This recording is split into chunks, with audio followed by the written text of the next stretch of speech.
S'agissant de la Libye, vous dites que l'on nous accuse d'avoir des relations étroites avec la Libye. C'est quand même curieux. Même à une certaine époque, c'est quand même curieux.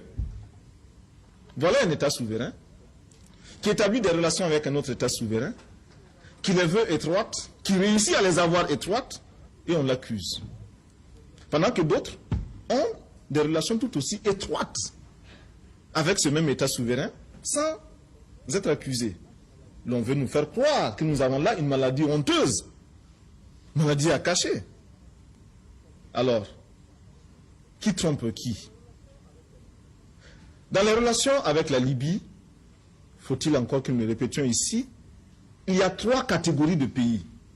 3 catégories. Première catégorie, je dirais même de dirigeants. Première catégorie, ceux qui n'osent pas avoir de relations avec Kadhafi, qui se refusent à avoir des relations avec lui, parce que il leur a toujours été dit que la Libye est porteuse de déstabilisation. La Libye du colonel Kadhafi est un danger. Il faut s'en garder comme de la peste. Et effectivement, ces dirigeants-là s'abstiennent pour ne pas avoir des relations avec la Libye du colonel Kadhafi.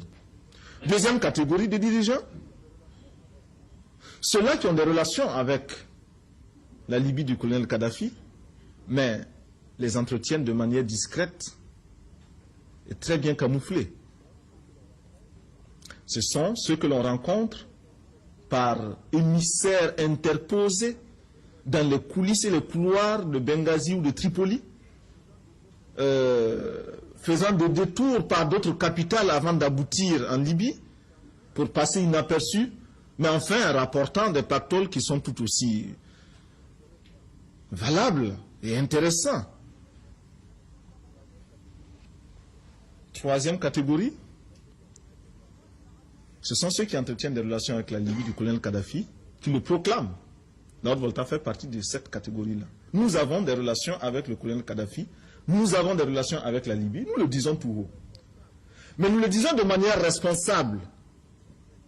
Et notre peuple en est informé. Ce qui nous laisse les mains totalement libres.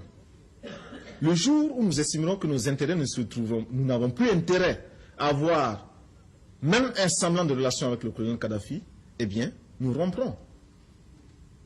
Par contre, ceux de la deuxième catégorie, qui bien souvent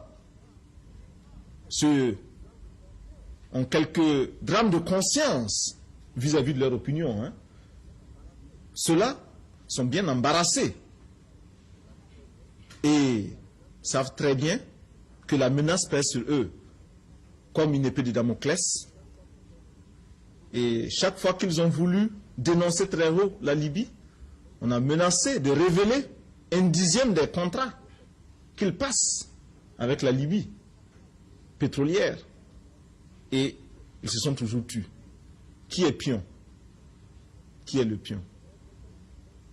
Est-ce nous, la Haute-Volta, qui pouvons dire aujourd'hui au colonel Kadhafi ce que nous pensons, ce que nous voulons et ce que nous ne voulons pas? Parce que tout ce que nous faisons est fait au grand jour? Ou bien ceux-là qui prennent des masques et changent d'avion pour se retrouver à Benghazi, en priant les Libyens de ne surtout pas souffler un mot de ce qu'ils font, parce que les sondages d'opinion, par ailleurs, dans certains pays, ça fait mal, ça fait très mal. Qui est le pion? Voyez-vous? Il n'y a pas de raison de nous accuser, nous, d'avoir ces relations, nous n'en avons pas honte.